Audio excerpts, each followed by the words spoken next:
All right, we're good to go.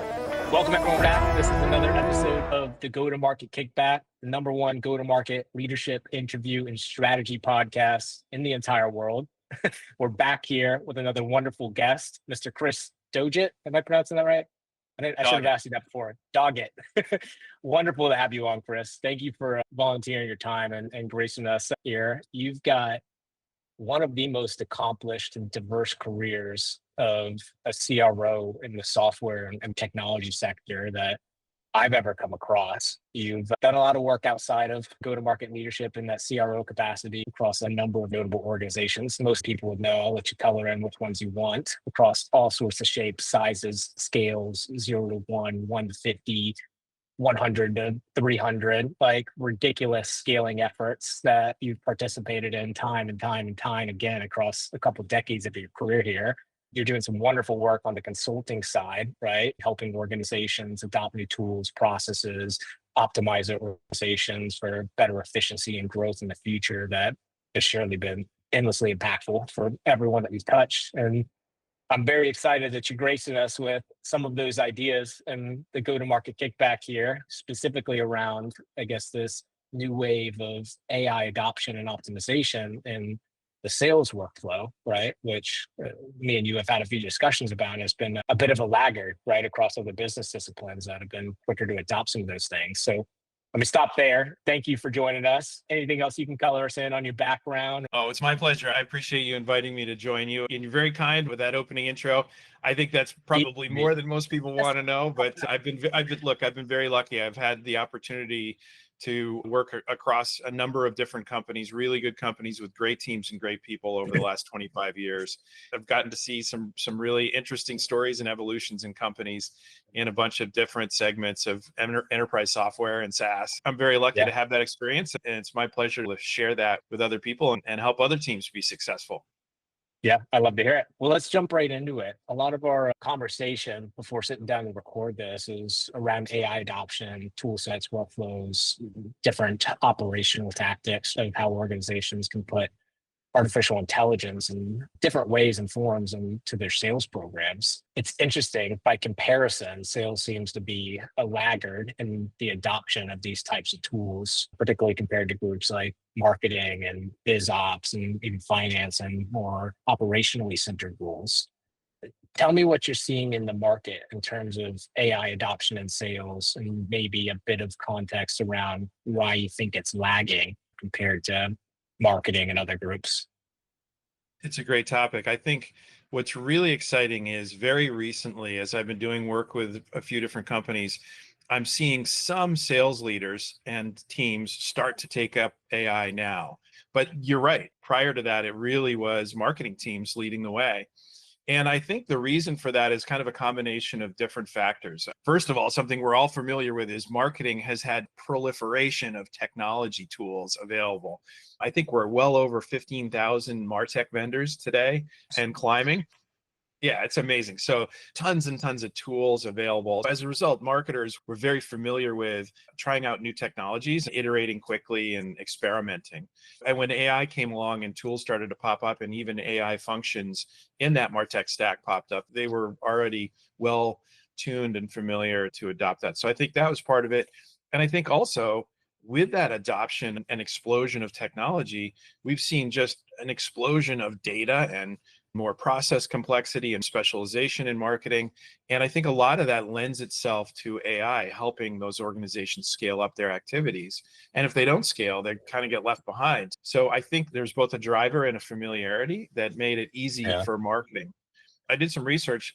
One of the latest studies that I saw said that 84% of marketing organizations today use AI in some form, and 91% of the top performing marketers use it in their campaigns every single week. So it's well bedded in within marketing at this point.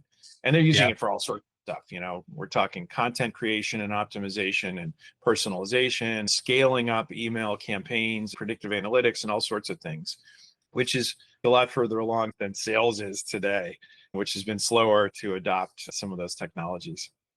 Why do you think are the issues that are keeping these tools out of the hands of the best salespeople? Yeah. Well, I mean, it's exciting to see that those tools are now starting to get used. I see some leading sales teams applying them regularly. To answer your question, I think sales reps are often resistant to adopting new technology for a variety of reasons. We also typically see a lot of competition for resources in sales ops or rev ops. The company's already working on projects and they don't have Yeah. a lot of extra bandwidth to try out new stuff. There's also a lot of policy that's come into play for companies where there are restrictions around what you can use AI for and which data you can put into the AI. And that creates some natural resistance or confusion to adopting things. Reps and teams are often worried about like what oversight are they going to have over the data. And they've seen things fail in the past that were trials in terms of sales tech. There's a lot of sales tech out there that never really got off the launch pad. And so I think for a variety of reasons, sales reps aren't really looking to adopt it. We've got concerns about the accuracy of it and using that. And all of that combined with just the pressure of being in sales and needing to deliver Yeah. and being maxed out all the time has caused sales to be slow to pick up. Let's paint an anecdotal circumstance here. If you were consulting a founder, CEO, or VP of sales type, right? That's, as a performing sales organization, but is curious about, I guess, the world of AI just because of the notoriety of it, the buzz, the anecdotes they're hearing in the marketplace of other people doing it. I think a lot of the issue is they don't know where to start, right? Like, do I use this for content? Do I use this for outreach? Do I use this for insights and analytics? And you're a big proponent of taking things in chunks or slices, right? Optimizing in silos and then spreading this more vastly across an enterprise. Where would you recommend a go-to-market team in general, and more specifically a sales organization at the leadership level, even starts with exploring AI tools and features into their process?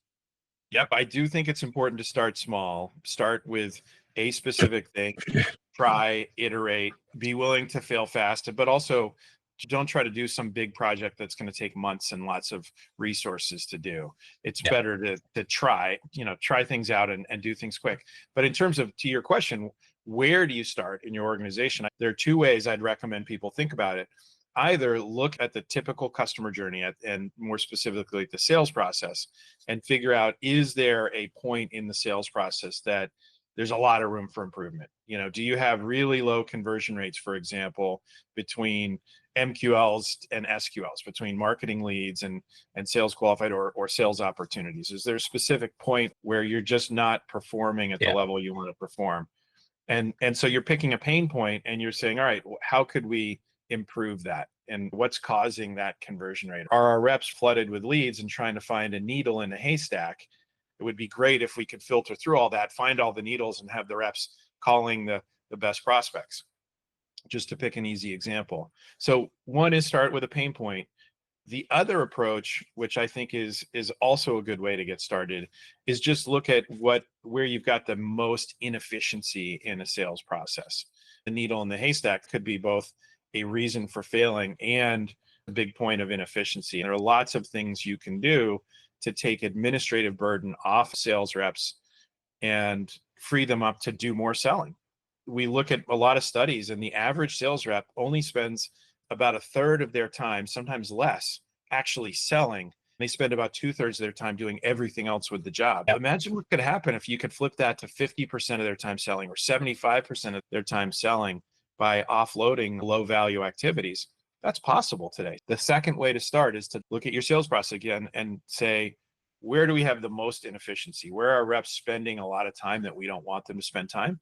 If you search for how people are tackling that problem today, you're actually going to find that there are some really good solutions that are now coming to market that you can try out easily.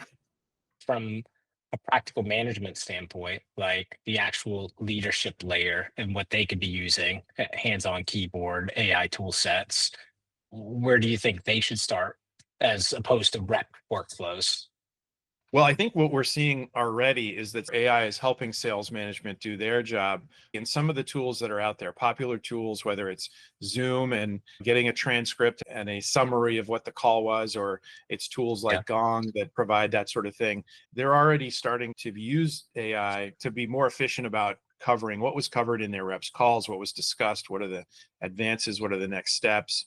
etc. And if you have tools like that and you're not using that today, that's the simplest way for a manager to get started is like, what more could I do to be both more efficient and get more insight into where I need to coach my reps, or what the common themes are that are making the most successful reps successful.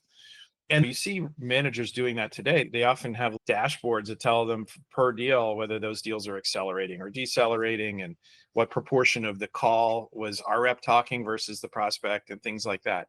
And that helps to give them, more focused coaching, but also to refine forecast accuracy and help them figure out where to spend their time best to improve the conversion rate on deals. So that's the first place to get started. I think the other thing to do is ask yourself, are you getting what you need out of the tools you have, or do you need more? Because oftentimes you can augment the existing tool you have with a small specialized piece that can give you a big boost. Could be coaching, for example, could be forecast accuracy, could be analyzing your ICP and how well your targeted accounts are matching that. And as we talked about, look at the customer journey and figure out the pain points that I want to address. You'd be really surprised that if you go out and look for a specialized tool to help you with a certain piece of the puzzle as a manager, you can do that. And if you can spend your time better, and you're not spending as much time generating a report or getting insights, you're going to be far better off. And so I think that's really good. Last but not least, there's a lot that managers can do to improve the coaching that they're doing of reps, to improve training for new reps, to get better insights into why they're winning and losing deals. There are a lot of good tools that allow you to analyze a huge amount of data, like calls and emails, and distill it down to the common themes that are coming out that you need to address. Just that ability to do it at scale. There's only so many gong calls I can listen to, even at 1.5x, in order to do coaching. But if you use these tools, you can cover 10x the calls and be much more targeted in the coaching you're doing for reps, for example. There's a lot you can do to become more efficient and effective as a leader. Thematically, it sounds like at the leadership desk, a lot of these AI tools and the way that you recommend they be implemented is broadening the insights and giving better context to them, so you can have more and better data to make decisions on how to operate your sales team. That's a wide-reaching statement, whether it's coaching a specific person, implementing a new tool, or changing the workflow in some way. It's interesting because a lot of this slowness to adopt these AI tool sets in the sales world as opposed to other areas. Sales is such a human to human experience. It's such a relationship driven experience. And a lot of the job of the salesperson is to give life and context to a solution that can solve a problem for an organization in some way, whether it's a cost saver or an improvement to them in a different way. And that's where like a lot of the resistance to these tools come from. It's interesting that you're not recommending like anything more tactical. It's more advisory and instructional in nature, right? To use these AI tools to gather more insights to make decisions that are then human led, as opposed to doing things that are naturally human led in the first place. Well, I think there's a couple of reasons for that. One, where we're going ultimately is not that sales goes away as a profession. To your point, people choosing to make big investments of time, money, and resources into the next software package or platform are not something that they're going to make purely on research and based on, providing the right prompts to their chat GPT and getting a recommendation. They're going to be relying on people. This is part of how we take in information and come to conclusions, is that human interaction. I think the key in sales is not, can we replace everything in sales? It's how do we make sales more efficient and more effective by combining AI and human processes to make them better, faster, more productive, more scalable, et cetera. That's not to say that you can't do tactical things. One of the companies I'm working with right now is trying out both a traditional outsourced BDR approach and agentic BDRs, just purely AI agent based BDR activities. And I think you can do both. I think when you start dealing with agents that are replacing specific parts of the sales process, typically early stage, going out there doing research, qualifying leads, filtering, grading leads, and looking for intent. I think that's good at doing that at scale, but I think it's also next level. Some of what we've been talking about is how do you get started in sales? You have to realize that's often a bigger, longer proposition to try to take a chunk of the process and completely replace it with AI. Is it possible in some places? Yes, it is. But I think human AI hybrid approaches is really the way to go. And it's much faster and more accessible. Frankly, I think we're still early and you've got to iterate on these things. I've been getting an increasing amount of calls from AI SDRs that are leaving me voicemails or sending me notes. Frankly, I'm a bit resistant to that sort of thing, being the space that I'm in, right? But Sure. I've been very impressed with them.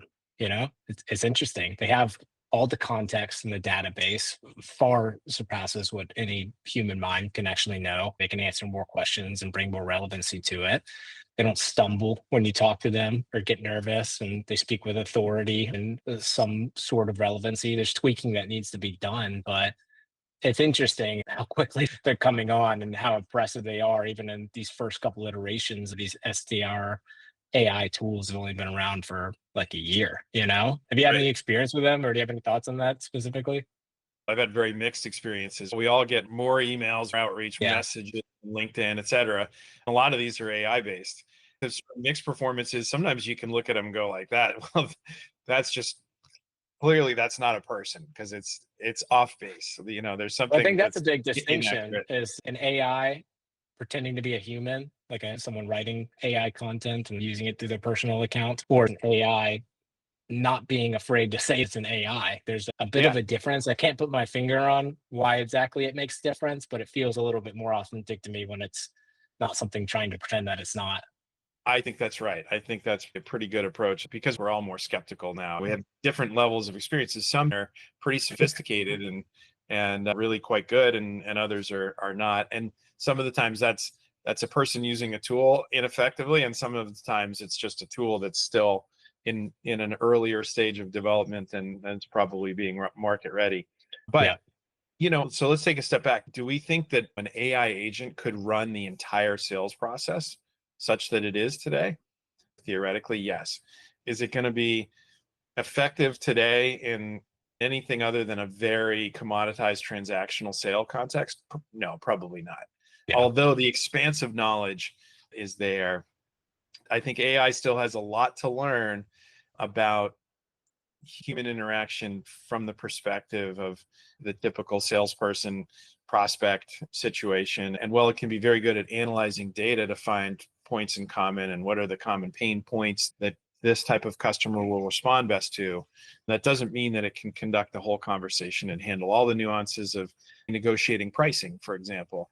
That being said, there are companies that are trying to do that. There's a really interesting company out there. If you search for the blog, The Big Shift, there's a company called Swan AI.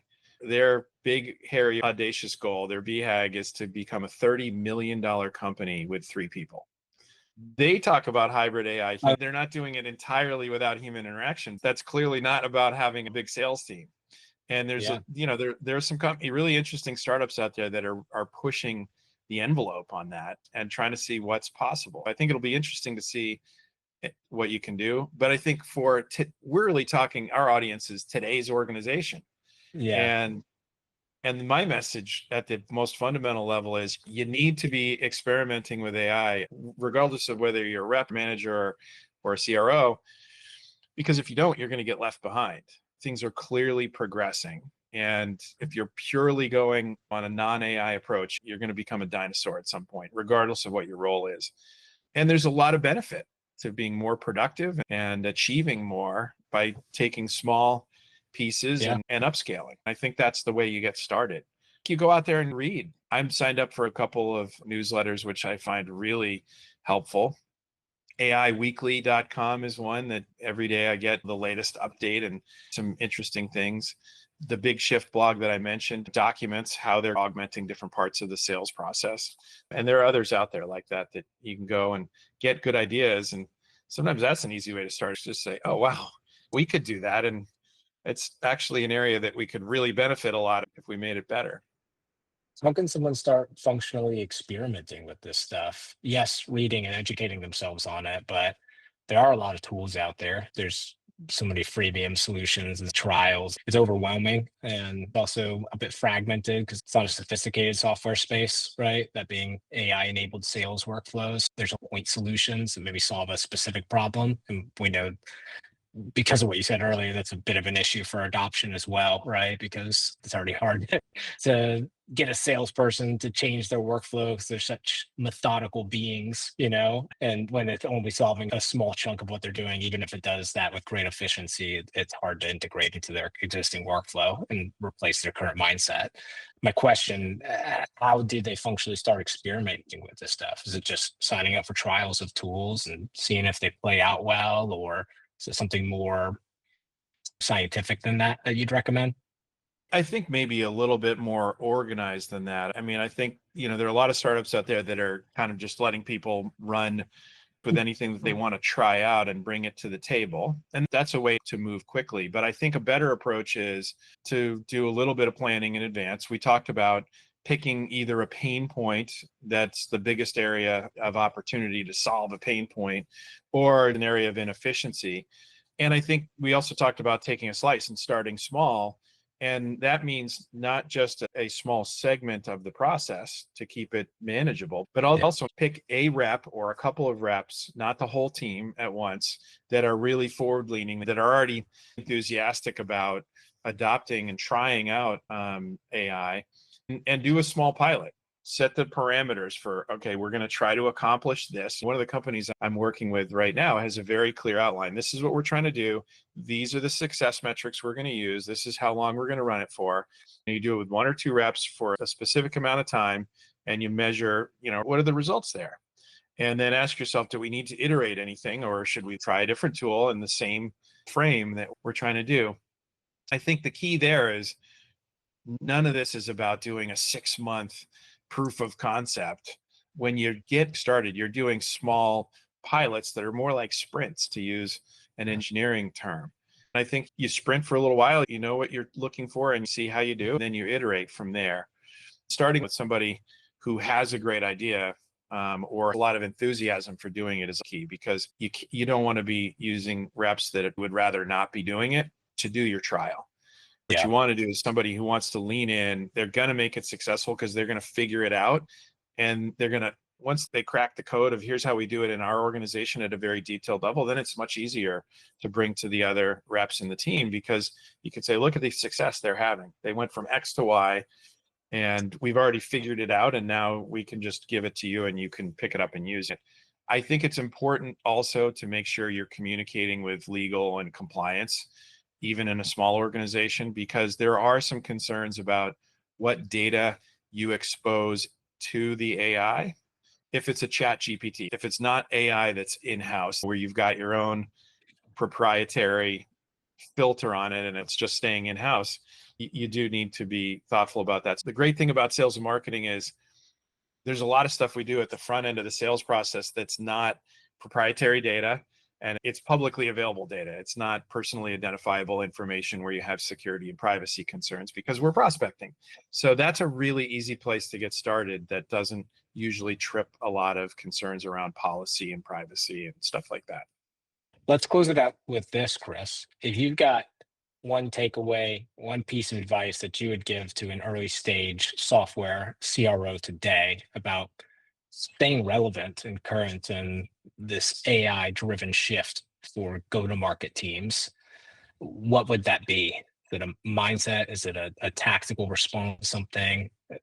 How would you guide them? Thank you.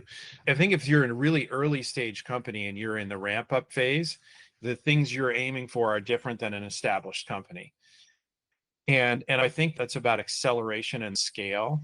If you're not so early stage that you haven't validated product market fit yet, you've got good product market fit, you've got a clear and concise ideal customer profile that you're going for. We are trying to sell to, this persona in this industry. Then I think what you do is you go in and figure out, okay, how can we reach as many of that profile, that persona, and that ICP as possible? as quickly and effectively as possible. Look at wins and losses. What are the things in common, and how does that help us filter for the accounts we want to target? Use AI to go out there and do exhaustive searches and find companies that have those criteria, to build your target account list. You use AI to refine the scripts or training you're doing with reps, or the playbook you're using with them, the email messaging, the marketing messaging that's tuned for those specific pain points that resonate with that ICP. So you make sure you've got a really clear, tight set of things that you're arming marketing and sales with that's going to resonate really well with that specific target. You use AI for the last step, which is that initial outreach, that initial looking for intent signals, to cover a lot of ground really quickly. And then you're feeding your sales reps very well targeted prospects that have good intent signals. You're arming them with good tools to have strong conversations that are going to resonate. And you get traction much faster than you would just sort of trying to boil the ocean. And I think that's what, in early stage, those would be the area and the most important things to focus on. Yeah. This is wonderful, Chris. This is chock full of insights and really helpful advice. I'm sure a lot of people are going to take a lot of great things away from it. Where can the people find you? What can they find you for? Outreach to you for? Sure. So I've switched from being a CRO to being a full-time advisor to companies ranging from small startups to well-established companies. You can reach me via email at chris@revenuepi.com. It's just CHRIS at revenuepi. And that stands for Revenue Process Improvement, which is also a website where you can learn more about my company. I'd be happy to engage with anybody. And if people are looking for tips or want to exchange ideas, feel free to reach out as well. Awesome. Thank you, Chris, for doing this. Thank you, everyone, for tuning in to another episode of the Go to Market Kickback. And we'll be back again soon. Thanks so much. Thanks, Joey. See ya.